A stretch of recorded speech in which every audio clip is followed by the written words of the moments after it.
Welcome, Dark Friends, to the 11th episode of the 3rd season of Dark Corner's Wraiths of the Appalachian. In this episode, Eddie concludes his visit to Flatwoods, West Virginia, home of the legendary Flatwoods Monster, with a very disturbing experience. But then, where has Eddie gone thus far that was not disturbing? If you're not caught up to this point in the overall story, I strongly urge you to back up to where you left off. Otherwise, let's begin. Chapter 11, Masquerade. You can see him? Eddie gaped at the woman he had just met. Arcana nodded and ran her hand over Snarly Yow's head and scratched him under his chin. I felt there was something special about this dog, aside from being gorgeous. Most people can't see him, Eddie said slowly. He was still so amazed he wasn't sure what to say. I'm sensitive to special energies and entities. Spirits, if you will. You're psychic? That's how most people refer to it, yeah. I usually use other terms. I sense things about people. She looked at Snarly Yow. And animals. What do you sense about Snarly? Snarly? Arcana's head snapped back to Eddie. Yeah, Snarly Yow. That's what, someone told me his name was. Interesting, she said. Eddie knew by the way Arcana continued to nod that she was aware there was more to his story than Eddie was willing to tell, but she didn't pry further. Will anybody else in your group be able to see Snarly? I doubt it, she said. So, we'll just keep this a secret then? It might be best, for now at least. Well, Snarly's very special. Arcana paused and adjusted her glasses. He's not been with you long, has he? No, he hasn't. I think he came to you for a reason. Even though Eddie couldn't see her eyes through the dark glasses, he knew she was looking at him intently. Before he could ask what she meant, Ariane and Luke plopped down beside him on the grass with their food. The girl in the restaurant said the parade ought to start any minute, Ariane said. But also that we shouldn't expect a whole lot, Luke added. The burly fellow from the SUV sat down beside Luke and began to eagerly unwrap his food. Eddie, this is Zach, Luke said. He's our tech guru. He nodded at Eddie and took a giant bite of his sandwich while Beth and Michael sat next to Ariane. By the time Luke had finished introducing Zach, the other women had joined them and sat down next to Arcana. Tessa, Aaliyah, this is Eddie. We met this morning at the motel. The women smiled and Eddie grinned back at them. I thought one of you was Emily, Eddie said, feeling lost with all the introductions. That would be me, the red-haired woman said. Aaliyah's my stage name. Tessa's just Tessa. Yep, that's me, plain old Tessa, she said, grinning. You are many things, Beth said, shaking her finger as she grinned, but plain is not one of them. She turned her attention to the others. So has anybody checked out this funeral home where we're supposed to be dancing? Well, we're supposed to meet the manager at 6, Zach said. That ought to give us more than enough time to set up. Hey, if something can go wrong, it will, Luke said. He turned to Eddie. A couple of years ago, we suddenly found ourselves with no music, and the only thing Zach could do was play music from his Game Boy. Not the first time I had to MacGyver something together to save your asses, Zach said with a deadpan expression. The group chuckled at that memory, and then Ariane said, Hey, it looks like the parade might be starting. A sheriff's car had parked sideways on the highway to block incoming traffic. The view from the spot was perfect to see whatever the Flatwoods parade had to offer. The participants had to make a turn right in front of them onto Doctor's Lane, where they would then head up a hill toward the funeral home, which was just across the highway from where they sat. As Luke had warned, there didn't seem to be anything particularly outstanding in the procession. There were a few pickup trucks with children dressed up in homemade green and red costumes that suggested their own versions of the Flatwoods Monster. A fire truck went by with its lights flashing, followed by several older kids walking along dressed as other types of aliens. They were with a group of high school-age students who were part of the local marching band, playing the theme from Star Wars. But then, the highlight of the parade came into view. A green-robed figure that loomed over the other participants lumbered down the highway, turning its huge red head with its pointed green hood and glowing yellow eyes to peer at the crowd on either side of the road. It was the Flatwoods Monster in all its 10-foot glory. This was the Braxy that Andrew had mentioned. A group of teenagers who were obviously friends of the operator of the giant puppet cheered wildly from the sides. As the Flatwoods Monster made its turn in front of Eddie and the dancing group, they cheered and clapped too, and the monster turned to flex the crooked claws at the end of its long red arms as it threatened them in response. "That's awesome," Luke cried. "I've seen costumes like that online that cost over $2,000. Whoever made that deserves a lot of credit." Andrew, the curator at the museum, told me there would be a special version of the monster for this parade, Eddie said. He said it was made by a high school student. "Kid's got a future as an engineer, no doubt," Zach said.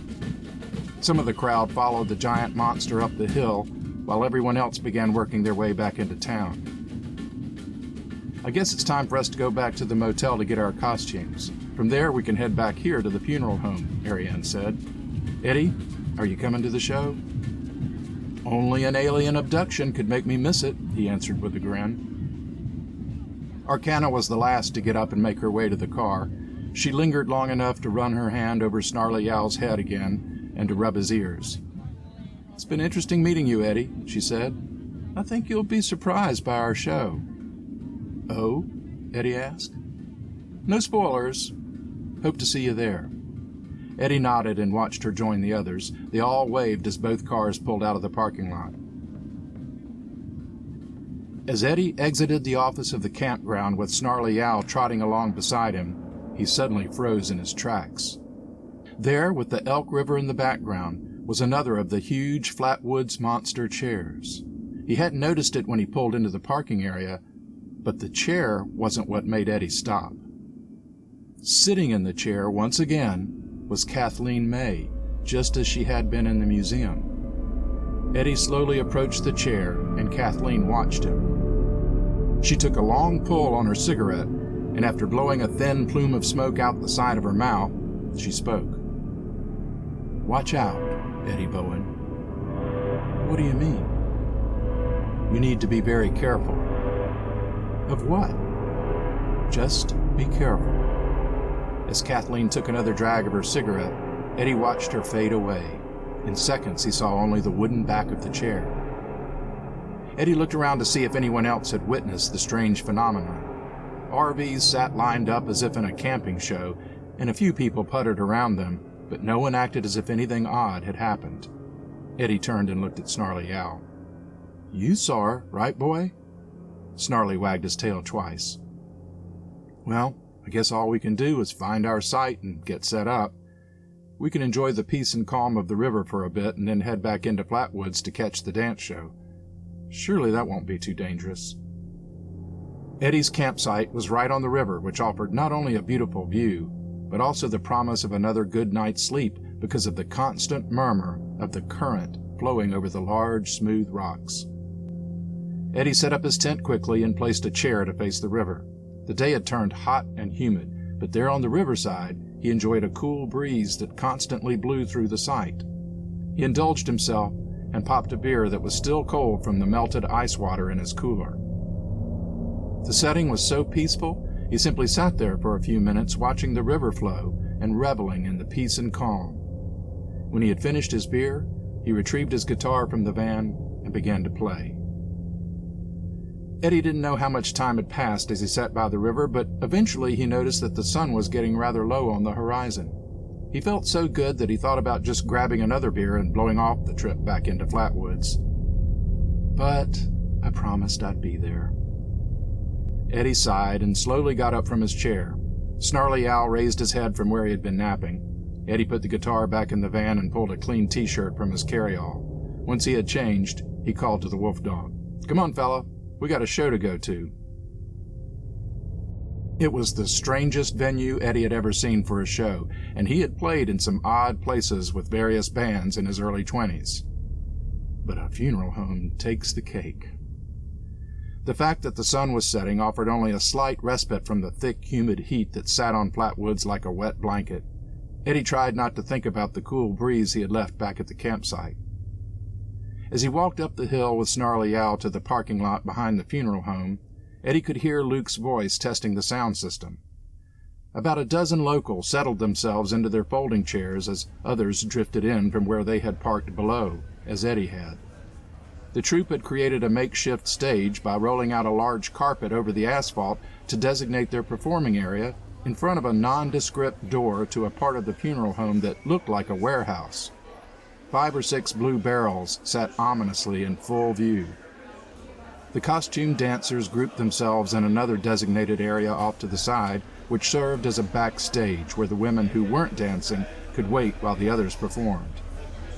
The costume dancers grouped themselves in another designated area off to the side, which served as a backstage where the women who weren't dancing could wait while the others performed. Eddie almost didn't recognize Ariane. She wore a short black wig with a small red tiara that came to a point. She was dressed in a flowing green skirt and a tight-fitting sleeveless green top with long red gloves. Her costume unmistakably suggested the town's local legend. She was chatting with Arcana, who was dressed in black flared pants and a black top like Ariane's green one. Instead of the tiara-like headpiece, Arcana had 2 black furry ears on the top of her head. When Ariane caught Eddie's eye, she smiled and waved him over. "Hey, I'm glad you made it. Thanks for coming."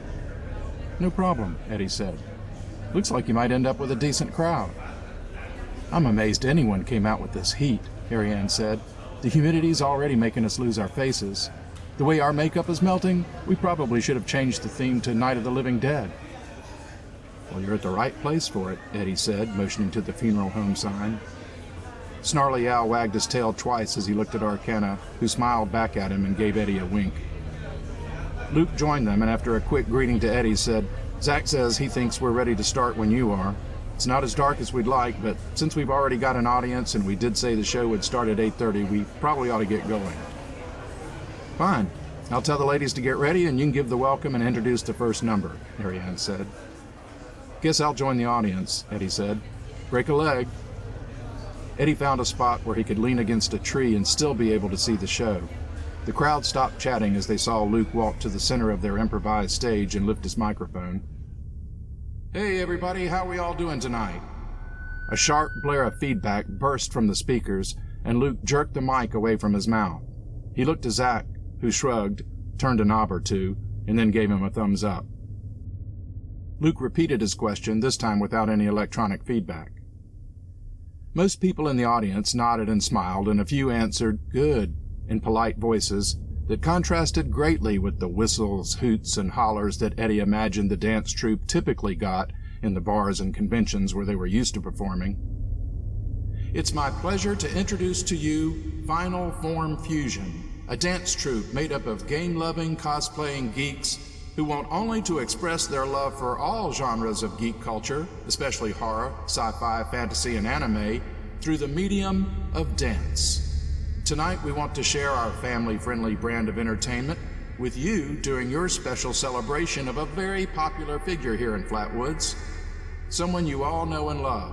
So without further ado, we'll begin with our first number, a special Final Form Fusion tribute to the Flatwoods Monster.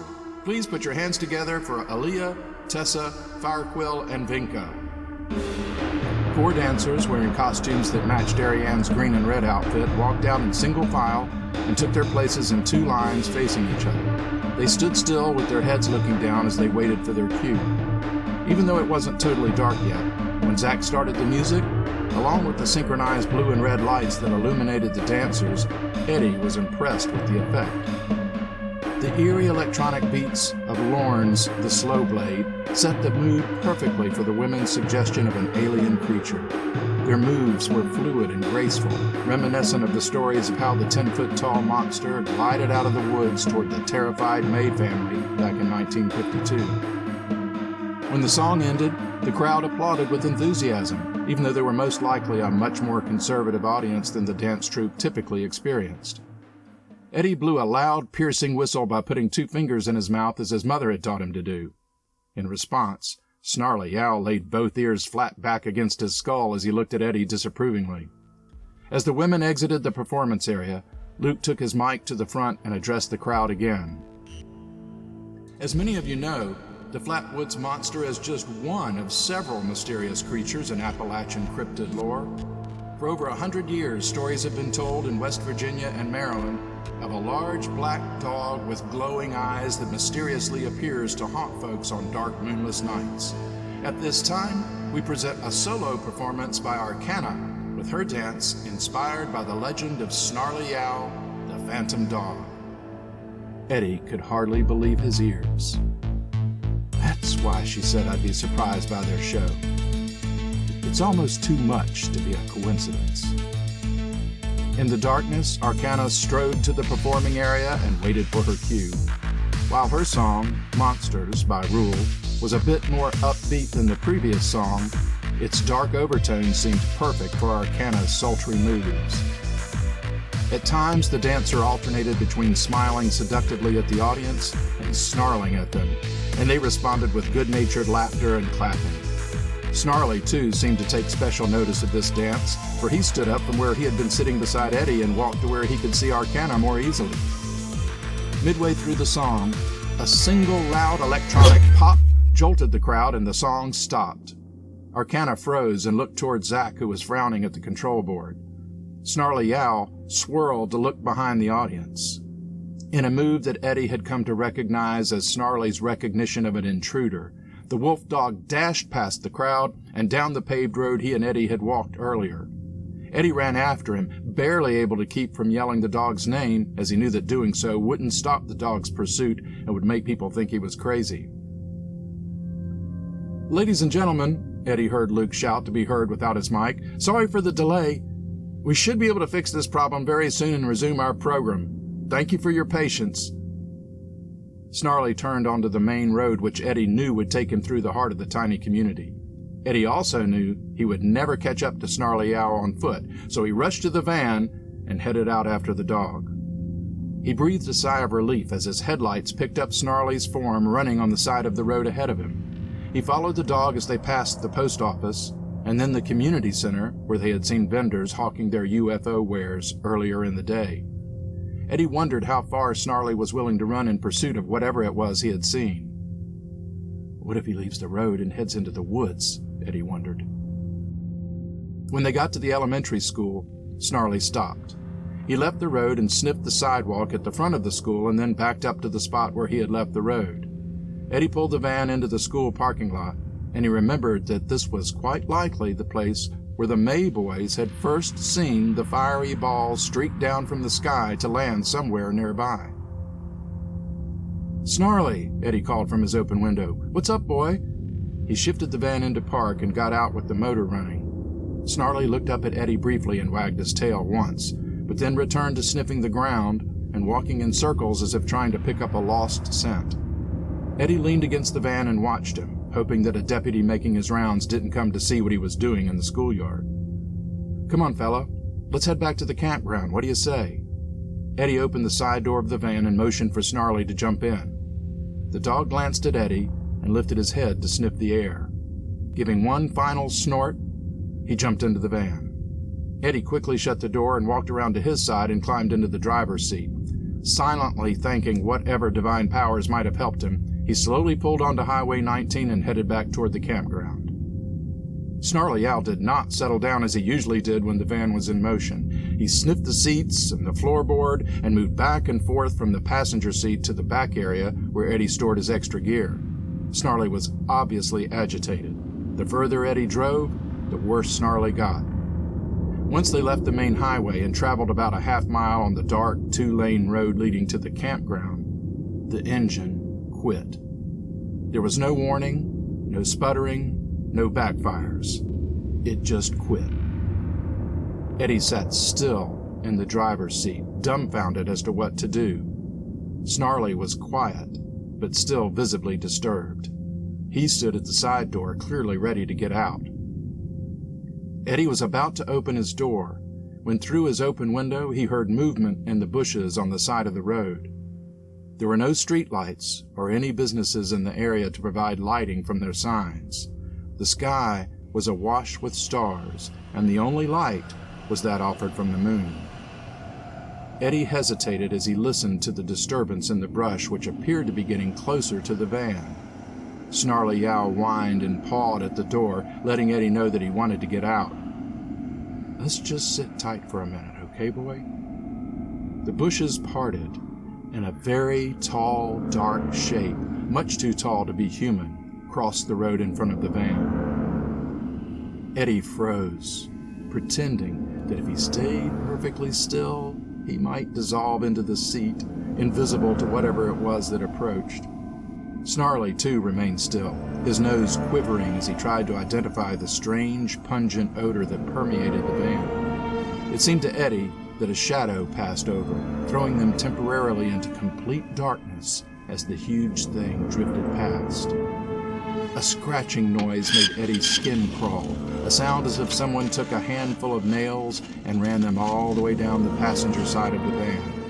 The odor intensified, the scent of burnt oil and rotten eggs. As quickly as it had come, the shadow thing was gone, along with the smell. Snarly Yow ran to the back window and then back to the front, almost frantic in his search for what had passed by them. Eddie turned the key in the ignition, and the engine fired into life. With trembling hands, he put the van into gear and drove off quickly. Within minutes, they were back at their campsite. It wasn't that late, but as the van passed the other sites, Eddie noted that no one seemed to be outside. When Eddie let Snarly Yow out, the wolf dog immediately circled their tent, sniffing the ground all around the site. Eddie held his breath as he unzipped the entrance to the tent. All as it should be for once. Thank God. Eddie wanted nothing more than to curl up in his sleeping bag and put the events of the evening behind him, but he was too keyed up to sleep. He looked over at the stacked wood beside the fire ring. Well, at least I had the presence of mind to have a fire ready to go. He lit the fire and retrieved his guitar from the van. The rush of the river was even more welcome now than in the heat of the afternoon. His fingers found their own rhythm on the strings, a calming melody emerging from someplace deep within him.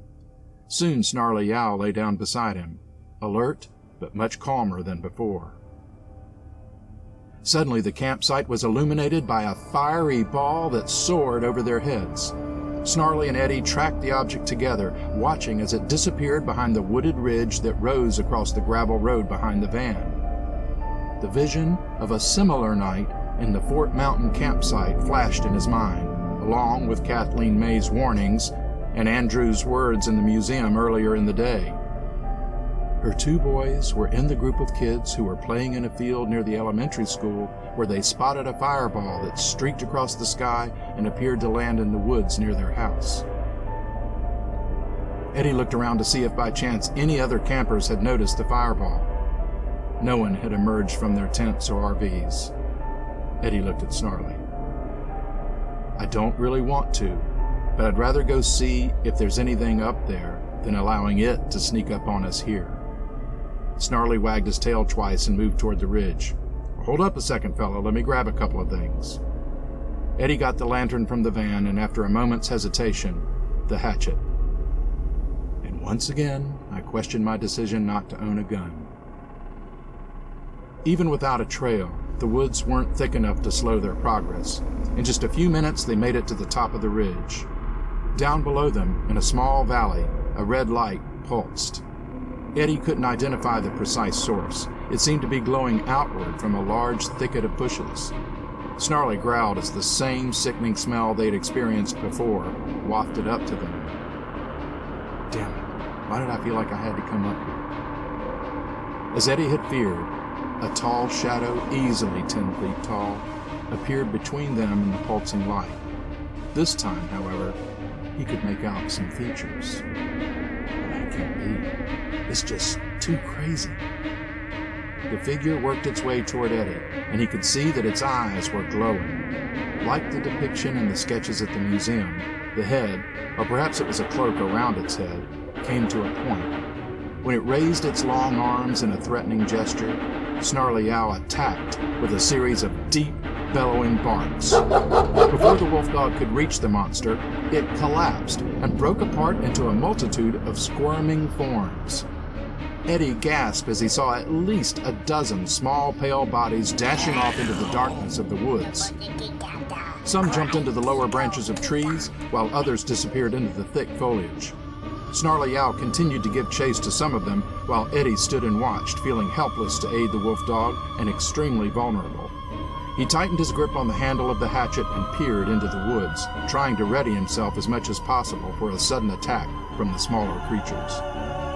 In just a few moments, Snarly Yow emerged out of the darkness and stopped at the spot where the monster had dissolved into the goblin things. Eddie approached cautiously and saw that Snarly was pawing at the robe that lay on the forest floor. "You okay, boy?" Eddie asked as he ran his hands over the wolf dog's head and back. Eddie jerked his hands back when he realized that once again, Snarly was covered in blood. When he was convinced that none of the blood was Snarly's, he held the lantern closer to examine the clothing. "This is exactly what I saw in the parade. Did they somehow steal that kid's giant puppet?" As Eddie studied the robe and the huge foam head, the costume began to fade from view. Eddie reached for it, but then stopped himself from touching it. As he watched, it continued to become less visible, getting more and more transparent by the second. A minute later, the costume was completely gone.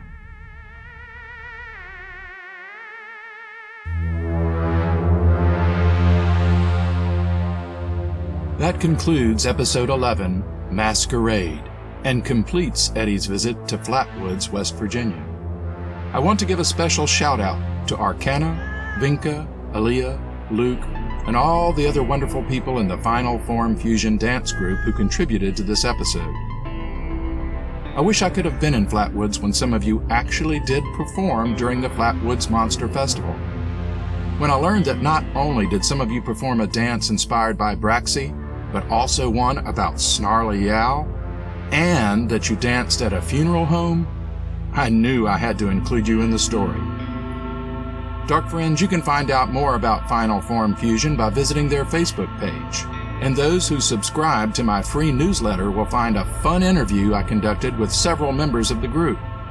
You can check it all out on the Dark Corners Facebook group page, and you can find the link for my newsletter on my website at davidallenvoyles.com.